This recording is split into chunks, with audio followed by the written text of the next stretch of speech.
c'est un bâtiment un peu, entre guillemets, à l'abandon, qu'on n'utilise pas, avec un potentiel gigantesque. Je pense qu'il n'y a pas d'autres bâtiments à Moutier qui a un tel potentiel, autant dynamique, fonctionnel, que également poétique. Il est à côté de la gare, il ramène au voyage, on va en faire un centre d'art, il ramène à l'imaginaire, et on l'ancre dans la ville, puisqu'il va permettre le rapport entre guillemets, l'ancienne ville, de ce côté-ci de la gare, et la ville nouvelle, qui est elle un peu plus haute, sur la dalle de la Chaudane, et c'est la dernière partie construite de la ville. On recrée par ce lieu, alors on recrée, je suis un peu prétentieux, le bâtiment existe, cette veine-là existe, il existe. C'est-à-dire qu'il permet l'articulation de ces deux quartiers qui étaient complètement, dont le plus jeune était complètement enclavé entre la montagne et les voies de chemin de fer. Donc, sortir ce bâtiment de sa petitesse, son étroitesse géographique, en lui donnant une fonction, un rôle majeur, puisque amener de l'art aux populations, on ne peut pas faire, après l'éduquer, on ne peut pas lui apporter quelque chose de plus positif que de l'art. Voilà. Ça, on parle toujours dans le fantasme d'un architecte. C'est pour ça, nous, quand on a été appelés sur ce projet, on a signé de toutes les mains qu'on avait disponibles à ce moment-là. On a été OK et on a tout de suite travaillé là-dessus. Donc, on est arrivé après toutes les études faites d'abord par les envies de Daniel, après par Nova Consulting. Et nous, voilà, on est arrivé, on nous a dit, il y a cette enveloppe vide aujourd'hui. Nous, on a des projets, on aimerait en faire un lieu d'expo, mais aussi un lieu de convivialité, qui permettent à ce lieu de rester ouvert le plus longtemps possible, dans un détail temps de la journée, et qui permettent non pas à s'autosuffire et à vivre tout seul, comme pour citer des exemples beaucoup plus prétentieux, Beaubourg qui est autonome, il est dans la ville mais il est autonome. Là on a un bâtiment qui a une vraie politique ambitieuse et qui est directement raccordé au piéton. Voilà. C'est-à-dire que le piéton, il passe pour rentrer chez lui, il arrive en train, il rentre chez lui, et il passe dans un truc où il y a de l'art, où il y a des possibilités d'expo, où il y a un potentiel énorme qui pourtant existe aujourd'hui et que personne n'a pensé à exploiter. En arrivant comme ça, le problème c'est que voilà, nous on vous présente un projet effectivement ficelé, un peu léché, un peu presque finalisé, mais derrière il y a toute la réflexion pour arriver à cette éventualité naturelle. On arrive à un bâtiment au départ pas forcément très heureux esthétiquement, à quelque chose qui va avoir du fond, du sens et qui va créer de l'urbanité dans la ville de Moutier. Il ne faut pas hésiter à m'interrompre si vous avez des questions, si vous trouvez que je m'envole un peu trop, tout de suite je peux parler de façon... On est là pour ça. C'est pas difficile justement pour un architecte de s'approprier un bâtiment qu'on qualifie d'esthétiquement pas très heureux. Non, c'est un potentiel. C'était la fin d'un projet beaucoup plus ambitieux. Tout le logement au-dessus de la dalle Chaudane, c'est quelque chose qui fonctionne. Au départ, ce bâtiment, il a été pensé comme très éphémère. On met 2 niveaux de parking et les journalistes, il y en a beaucoup qui viennent pour les JO. Qu'est-ce qu'on fait? On leur met des gros chauffages et puis on les met là. Il y a nul à l'intérieur du bâtiment, il n'y a rien. C'est complètement nul. Il n'y a pas de chauffage, il n'y a pas d'élec, il n'y a rien. Donc on les a parqués là en se disant, on verra ce qu'on en fait après. Éventuellement, il y avait déjà des possibilités de faire un hôtel. C'est ambitieux, ça reste une volonté, mais moi je reste convaincu que c'est pas suffisant quand on a une ambition pour un endroit. Faire un hôtel c'est bien, mais c'est pas suffisant. Voilà. Faire un centre d'art c'est ambitieux, ça au départ pourrait presque ramener à de la mégalomanie, mais voilà, aujourd'hui on fait vraiment dans le politique dans son sens premier du terme. C'est que on crée de la ville, on crée également du citoyen. D'autant plus que dans une deuxième phase, il est fort possible qu'il y ait une extension au projet, a permis de construire de 1500 mètres carrés. Là aujourd'hui on est à 1500. 1500 mètres carrés, extension possible, construction. Qui serait où alors? Dessous. Au-dessus. Au-dessus. Et c'était déjà à l'origine, hein, comme ça, à l'origine avant que je prenne le projet. Cette possibilité existait déjà. Et dans une deuxième phase, il y a cette possibilité de faire tout simplement ce qu'on appelle, puisqu'il y a le terme hôtel évoqué autrefois. Là, par contre, dans ma particularité, tout le monde a fait moi c'est le monde de l'art. Le monde de l'art, je ne cherche pas à faire des affaires, je cherche à vivre ma passion pour l'art et la proposer aux autres. Et donc, cette possibilité de faire une résidence d'artiste internationale n'est pas une mince affaire, parce que ça ne se monte pas comme ça en un quart d'heure. Mais par contre, au niveau des connexions, je pense avoir une connexion internationale pour cela. C'est juste l'évocation de cela, parce qu'il faut d'abord réaliser les premiers pas. Les premiers pas sont déjà conséquents, comme vous savez. Je redonne la parole à l'un ou à l'autre. Je voulais revenir peut-être sur l'idée de cité, parce que je pense que c'est intéressant de montrer, et ça fait effectivement le lien avec les deux discours qui viennent d'être tenus, de montrer que ce lieu, c'est un lieu où justement différents types de personnes vont pouvoir se rendre. C'est effectivement l'habitant évidemment du métier, c'est le voyageur, c'est le fan d'art, c'est l'enfant qu'on va amener ici, soit via l'école, soit grâce à ses parents. C'est les artistes, parce que quelqu'un qui est en résidence, c'est quelqu'un qui échange avec la population, qui s'inscrit sur le territoire. Et je pense que voilà, dans cette idée de cité et de cohésion, il y a cette vraie volonté de mêler aussi différents types de publics, de styles, entre guillemets, de parler à différentes personnes et d'amener ces personnes à parler entre elles, d'une certaine façon. Alors, physiquement, ou via l'échange dans l'espace, via l'art, etc. Mais il y a cette volonté aussi de générer une forme de réseau, de discussion, de cohésion. Par sa position, ce bâtiment, il est déjà ça, il est un catalyseur. Donc, lui donner de l'ampleur du mouvement, c'est exacerber encore ce côté catalyseur pour. Il ne va pas aspirer la vie de métier, de toute façon, c'est pas le propos, mais il va permettre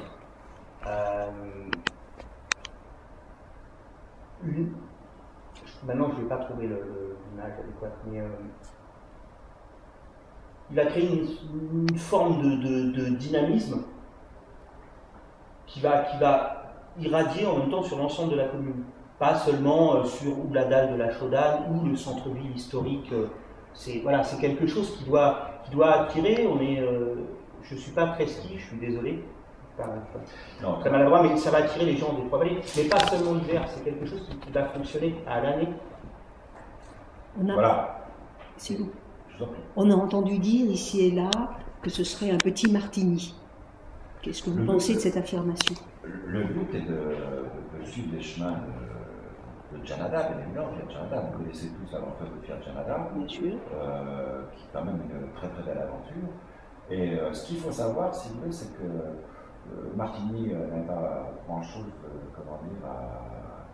de plus à envier qu'à Moutier. Hein. Géographiquement, je pense que Moutier est mieux disposé. Bon, il n'y a pas les abricots, il n'y a pas le vin. Hein. Le vin, il est un peu plus loin. Mais Moutier, quand même, côté Moutier comme moi, hein, Moutier est quand même très centralisateur.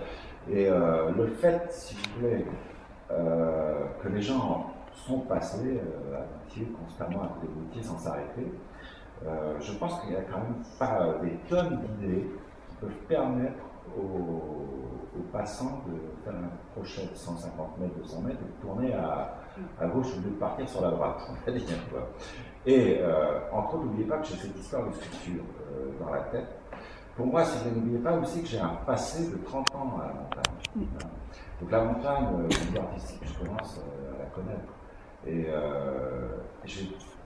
je pense qu'il y a vraiment moyen de relever le haut et le bas. Et en plus, je pense que c'est complémentaire. Si vous voulez. Je pense que si je n'avais pas rêvé de faire quelque chose là-haut, je l'ai stagné ici en bas. Donc il a fallu d'abord rêver à faire cette erreur là-haut pour ensuite la proposer, je dirais, de façon beaucoup plus harmonieuse et équilibrée en bas. Je pense sincèrement il y a, dans cette idée de développer en bas, on parlait à l'instant, on évoquait la saison d'hiver en disant ça marchera l'hiver et l'été. À mon avis, ça doit même, avec le temps, marcher mieux l'été que l'hiver.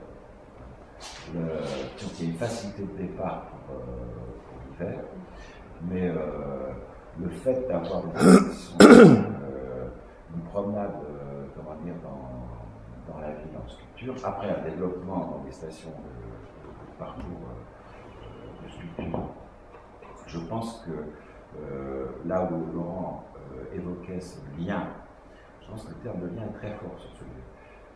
Il faut imaginer, pour ça il faut un peu dans l'imagination, imaginer quelques sculptures bien implantées sur la dalle de la Chaudane. Alors je ne sais pas si vous connaissez la dalle de la Chaudane, mais c'est quand même fait de plusieurs espaces comme ça. Il y a toute la place pour mettre des sculptures. N'oubliez pas qu'il y a la salle de Calotte, Maurice Calotte, qui est sur le lieu de promenade. Après, vous avez la passerelle qui fait le lien. Vous avez, on l'avait fait dans le plan, ce passage interne. Donc le cheminement se passe au milieu de. Ça, c'est la passerelle SNCF. Voilà. Ça, c'est le cheminement dans le centre. Et là, on est sur la dalle couverte qui n'est pas fermée, qu'on voit sur le site, et qui est connectée directement à ce niveau-là, à peu près. Voilà. À la dalle de la Chaudane. Donc la salle Maurice Calotte qui est derrière à droite. On ne va pas la voir. Oui, je suis d'accord. Mais donc, il faut imaginer ce lien entre la Chaudane, ce plan de la Chaudane extérieure, le centre d'art avec ses deux activités principales, centre d'art et musée, et puis après tout ce qui va autour en animation conviviale avec les gens. Et bonjour monsieur. Bonjour. Et après, voir cette avancée aussi dans les métiers, il faut comprendre aussi qu'une pièce comme ça est de bonne taille. La taille est assez importante parce que avoir des lieux, la taille de la ville pour moi est importante. La taille du lieu du bloc du centre est importante parce que, et je pense que c'est une des raisons de la réussite de Martigny, de Canada, c'est que la taille du lieu est très importante. C'est très difficile de remplir des très grands lieux, c'est plus facile de remplir des lieux qui sont, on va dire, de bonne taille. Je pense que le bloc de la Chaudane est à ce niveau de bonne taille, micro-grand, micro-petit. La ville elle-même est de bonne taille, micro-grand, micro-petit. L'impact peut être assez facilement visible. Oui, ça permet c'est une échelle qui permet d'embrasser autant le bâtiment que la dalle, d'embrasser un ensemble. Et de façon aisée d'y aller, de se déplacer sans avoir besoin d'une voiture ou d'un vélo. Voilà, à pied, c'est quelque chose d'excessivement aisé à faire et rapide. Je dis, mais on peut s'arrêter sur les œuvres de temps qu'on veut. Mais le principe de. On n'est pas comme une consommation, c'est un couloir, on a mis 2 œuvres et on passe devant. On est sur une démarche, on est là, ou un passage, mais il y a des arrêts possibles, il y a des intérêts différents, intérieur, extérieur, physique, si on vient manger. Il n'y a rien qui est. Attention, il n'y a rien qui n'est pas intéressant dans ce projet. Voilà. Les toiles, les œuvres de M. Boisvive sont où? Celles qui seront exposées dans ce centre sont où à l'heure actuelle? Alors là, il y a différentes collections à rassembler. Et je l'ai déjà fait à plusieurs reprises. La dernière réalisation qu'on a faite, c'est pour un musée qui est au centre de la France, où il y a une exposition à laquelle j'ai aidé au rassemblement des œuvres, à Vic-sur-Loire. Puis d'ailleurs, un musée qui a été suivi par le cabinet Nova, et qui prouve qu'on peut avoir des opérations artistiques dans des lieux comme Moutier, parce que Vic-sur-Loire, ça fait combien d'hectares? 1250. Voilà. Sur 5000 hectares. 1250, ouais. Voilà, c'est ça qu'il faut voir. Mais il y a une dynamique locale qui rend faire des choses, et donc quand on veut faire des choses, on a des chances d'y arriver. Donc, rassembler les œuvres de Boisvive, en effet, donc j'ai déjà l'expérience, j'ai déjà fait, et je pense qu'il y a moyen de continuer à rassembler même plus fortement. Parce que là, on est à pas d'existence du musée. Il n'y a pas une collection Boisvive, il y a plusieurs collections Boisvive. Il y a aussi des particuliers qui à droite et à gauche qui ont des œuvres. D'accord. Et je réponds aux questions. Oui, oui, oui, tout à fait, merci. Si j'ai bien compris, chaque année, la collection change. Alors, il y a la permanence du musée Wavy. Il faut savoir qu'un musée, donc on va qualifier art naïf, art brut, il faut savoir déjà qu'il y a une reconnaissance nationale et internationale certaine. Bon, à Moody, on n'est pas forcé de savoir ça parce qu'on a peut-être autre chose à penser clair tous les jours, moi c'est mon métier. Mais donc, il a été exposé tout de même à New York. Voilà, c'est ça. Il a une vraie existence artistique et il y a une reconnaissance au niveau des musées réels. Et bon, moi je me suis intéressé, mais c'est facile, c'est mon métier, c'est normal. De voir si on a quelqu'un qui est super moyen, je ne sais pas. Et c'est le cas. Ce qu'il faut comprendre, c'est qu'une spécialité à métier draine un tas d'activités autour de l'art naïf. C'est-à-dire que vous allez avoir des expositions, vous avez l'exposition permanente, et à côté de ça, vous avez la vie du musée. Aujourd'hui, on est dans l'événementiel. À côté de cette permanence de l'exposition, vous avez d'autres expositions à thème, toujours sur la thématique art naïf, qui vont venir. J'ai pas compris le mot. Vous avez des ateliers, là, vous avez des ateliers d'art pour les enfants, peinture, sculpture, tout ça, ça draine. La seule idée du musée Wavy, il faut savoir que ça draine les écoles, par exemple, de la région, on va dire à 100, 150 km à la ronde, qui vont venir avec les enfants en car. C'est un automatisme certain. Et le musée Wavy est indépendant de l'activité. L'autre point étant le centre d'art. Là, je parle d'affichage d'œuvres d'art, d'exposition d'œuvres d'art sur les murs, peinture, sculpture, n'oubliez pas. Et le troisième pan, je vous le rappelle, c'est l'exposition de sculpture. Je lui demande la sculpture à travers, au départ, la ville de Moutier, et après, développement sur la Tarentaise. Et ce sera dans la ville, les sculptures. D'abord, à l'intérieur. Tout ça se fait progressivement, madame. Oui, ça ne se fait pas en un quart d'heure. D'accord. D'abord autour du musée de la Chaudade. D'accord. Et après avancer vers la ville. Ce qui, je vous répète, est gérable parce qu'avoir un impact à Moutier, avec quelques sculptures exposées, c'est beaucoup plus facile que de le faire. Par exemple, un de mes prochains projets, c'est de le faire à Paris, à Saint-Germain-des-Prés. Et là, le boulevard Saint-Germain et la place de Saint-Germain-des-Prés, c'est beaucoup plus compliqué. Oui, excusez-moi, juste une question par rapport aux sculptures dans un second temps. Aujourd'hui, on est en train de beaucoup travailler sur un pôle culturel aux Salines avec l'école de musique au premier étage et sans doute une médiathèque, qu'elle soit communale ou intercommunale, au rez-de-chaussée. Est-ce qu'on pourrait envisager à terme une connexion, entre guillemets, entre le centre d'art et ce pôle culturel via un cheminement lié à des œuvres d'art, par exemple? Bien sûr, ça c'est l'avantage de la chose, c'est que le fait de pouvoir disposer des œuvres d'art en extérieur, justement par la sculpture, ça permet, si vous voulez, de créer le lien. N'oubliez pas que ce lien, il se fait, ce que Laurent exprimait il y a quelques instants, ce lien il se fait sous différentes formes. Il se fait par exemple, je pense que c'est évident par rapport à ce rond-point des autoroutes, là, qui est l'échangeur principal. Carrefour de l'Europe. Je pense que là, l'appel est très fort. Or, à part une sculpture bellement choisie, qu'est-ce qu'on peut faire d'autre? Rien faire d'autre. C'est pas un panneau publicitaire. Bon, annoncer l'outil de balèze, c'est très important. Mais une œuvre d'art bellement choisie, c'est ce qui va inviter les gens à partir vers le centre de musique. Après, vous connaissez Moutier comme moi. C'est très bien qu'à Moutier, vous avez la place centrale, vous avez la grande rue, vous avez la Chaudade. Moutier n'est pas une petite ville, mais n'est pas non plus une grande ville. Mais dans notre contexte, c'est un sérieux avantage.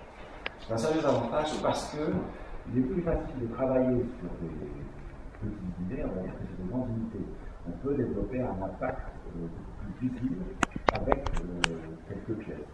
Par exemple, Moutier, je trouve que Moutier a un certain charme, demande à être, à partir vers le haut, à être réembellé. Mais je pense que Moutier peut attirer des gens pour la vie, la promenade,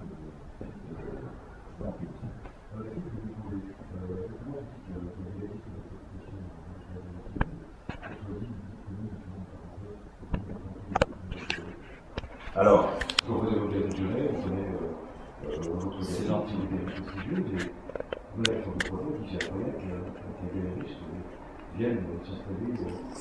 Je vois quand j'ai expliqué tout à l'heure en tout début je vais refaire très brièvement, c'est une histoire de hasard, de destin, comme on veut. Donc j'ai dit à nos amis précédemment que l'idée m'était venue j'ai 30 ans d'activité en montagne, derrière moi à Courchevel.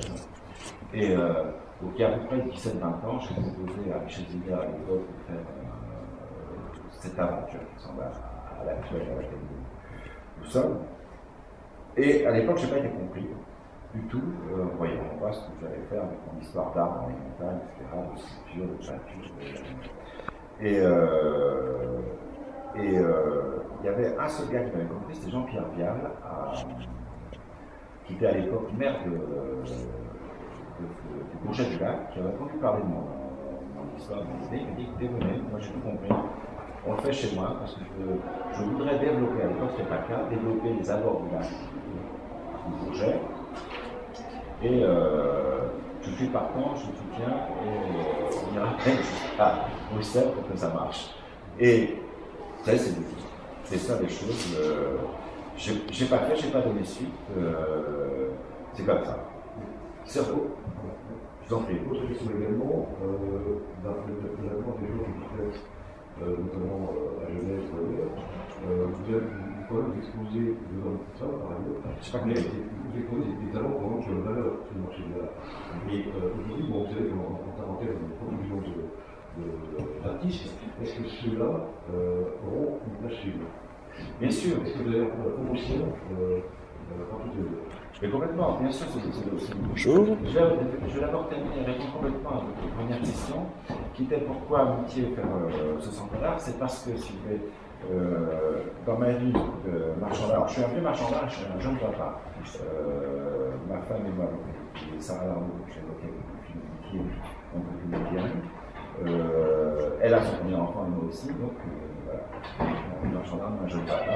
Donc il a fallu que je réfléchisse au fait de vivre davantage localement et de m'investir davantage localement, non pas seulement l'hiver, parce qu'avant moi je partais l'hiver, chaque fin d'hiver je repartais vers Paris et ailleurs, et là donc c'est comme ça que cette idée d'implantation m'est venue, en me disant quand je suis tombé sur ce bâtiment par pur hasard, je me suis dit il y a quelque chose à faire parce que voilà, il y a un bâtiment qui est au cœur de la ville et qui presque au cœur de la ville parce que relié par la passerelle. Et donc je pensais à ces idées, je me suis dit là, ils me paraissent viables. Après j'ai découvert la salle Maurice Caloc à côté en me disant, mais écoutez, ça a servi pour les Jeux Olympiques. Ça peut à nouveau resservir pour de l'art de façon ouverte, assez internationale. Pour revenir alors ensuite, pour terminer avec votre deuxième question, qui était les artistes de la région parenthèse, c'est un peu ça la question, par rapport à ce centre d'art. Bien sûr qu'il y a un travail à faire sur ça, et de valorisation, et d'emmener l'accès. Vous avez, puisqu'on parlait du musée, Boisville, juste avant que vous n'arriviez, vous avez encore tout cet art alpin qui a produit une peinture qu'on a révélée à l'interne, qui est assez descriptive. Peut-être certains d'entre vous sur le page pas, les fameux Poya. Bon. Tout l'arc alpin allant de l'Italie à l'Autriche, en passant par ici, a fait ce genre de peinture. Bien évidemment, monsieur, il est impensable de ne pas organiser ce genre d'exposition. Alors là, on parle de changement de la montagne, la montagne avec les artistes de nos régions qui en ont fait, mais on monte sur tout l'arc alpin jusqu'à Salzbourg. Dernière question, aujourd'hui, il y a du bossage pour la galerie. Aujourd'hui, cette galerie, exactement 6 galeries et une implantation à Pékin, avec un développement directement un showroom en face de China Television Center. À Pékin, c'est le endroit où j'ai un associé, un partenaire. Et c'est impensable de travailler sans archivement en Chine. Mais tout ça, vous savez, tout ça est fluctuant parce que les lieux bougent en fonction des temps, des activités. Et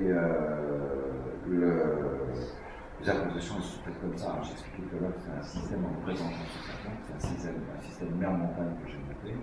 En arrivant à Courchevel, je rebondis sur la mer pour le reste de l'année. Et quelque part, je suis décidé, j'inverse un peu le propos en disant il faut peut-être rester quelque part. Mon propos, moi, c'est là. Hein. Que ce soit muséal, que ce soit dans les galeries, j'ai toujours pensé que j'avais à partager ma passion avec les autres. Donc, l'idée de rester à l'année quelque part entièrement ne me déplaît pas. Parce que, au lieu d'aller vers les gens, je vais essayer de les faire venir à nous, à moi et à nous, gens de métier de la parenthèse. Et je pense que c'est une possibilité. Et pour ça, il fallait un lieu un peu, si vous voulez, au-delà de la dimension légale. Donc c'est pour ça qu'on tombe dans la proposition collective, muséale. À peu près clair, on parle bien là. Je crois avoir lu là que vous alliez appeler ce centre le bloc. Quel est le... Pourquoi avez-vous choisi ce mot? C'est une des propositions, il fallait bien mettre un nom au départ pour engager. C'est une des propositions, ça peut être pas la dernière. Et pour le moment, on le laisse comme ça parce que vous avez vu les bâtiments, mais c'est quand même. Voilà. C'est un mal cœur. Voilà. Est-ce que ça répond à votre question? Oui, j'entends bien, mais voilà. Il y a peut-être une éducation artistique dedans, c'est ça que tu veux dire? Oui, voilà. Après, il y a moi, je suis une effet sur les noms comme ça de lieux, c'est pas péjoratif, mais il y a souvent un effet de mode. Qui l'a choisi? Le galeriste, vous? Non, c'est Julien Bernard qui l'a écouté. C'est pour ça que je dis, pourquoi pas. Bon, y a, dans les termes qu'on évoque toujours en matière d'appel, il y a l'aspect court du nom. Il est un peu violent. Il est un peu violent. Donc, vous savez, Nova fait de la publication. Donc, honnêtement, c'est pas moi qui l'ai choisi. Je ne vous dis pas que ce sera le nom définitif. Mais ce nom n'est pas sans intérêt, sinon j'aurais dit tout de suite, on l'enlève. Et encore une fois, ce ne sera pas forcément mon nom définitif. Mais je dirais que faute de mieux, je le prendrai. Mais on va voir. Il y a trois façons. Oui, fait réagir. Trois façons d'appeler un lieu. Ça peut être un lieu qui est dédié à un artiste, le lieu prend le nom de l'artiste. Ça peut être un lieu qui, en fait, dont le nom décrit l'architecture, c'est notamment le cas ici. Et puis ça peut être un lieu qui est musée de quelque chose, et de plus en plus on va utiliser uniquement des initiales et effectivement revenir à des choses très courtes. Alors il y a le MoMA à New York évidemment, mais il y a le MUBA à Tourcoing aussi par exemple, qui est le musée des beaux-arts de Tourcoing, qui s'est nommé MUBA, voilà, pour essayer de faire un petit peu réagir et d'avoir une image un petit peu différente. Ici on était un peu à la croisée des chemins, c'est-à-dire qu'on n'est pas... Il y a cet espace réservé à Boisville, mais il n'y a pas que cet espace réservé à Boisville. On est sur un lieu néanmoins historique qui a une architecture très parlante et on voulait aussi inscrire une certaine dynamique liée notamment au fait que l'art exposé et notamment l'art moderne et l'art contemporain et qu'on voulait avoir un terme qui soit effectivement contemporain dans son approche. C'est comme ça que le nom est venu. Je rejoins tout à fait Daniel. Le nom est actuellement celui-ci. Il a été la dalle à un moment, parce que voilà. Pourquoi ne pas l'appeler la dalle. C'est devenu le bloc. Ça peut tout à fait être autre chose à l'ouverture. Voilà, pour l'instant, c'est un monde aussi au stade de projet auquel on est. Vous savez comment ça, il faut que ce soit parlant, il faut que les gens retiennent facilement. Bon, le but étant que ce soit parlant et très sophistiqué. Alors après, vous avez des batailles très provocateurs, pas provocateurs, etc. Bon, vous savez, laissons le temps à les choses et on saura en finale. J'espère que le nom définitif s'ira à beaucoup de gens, c'est tout ce que je souhaite. Mais c'est vrai qu'il est un peu âpre, c'est volontaire. Oui. Enfin voilà, donc nous sommes là pour continuer à répondre à vos questions. C'est avec plaisir que nous évoquons cette histoire.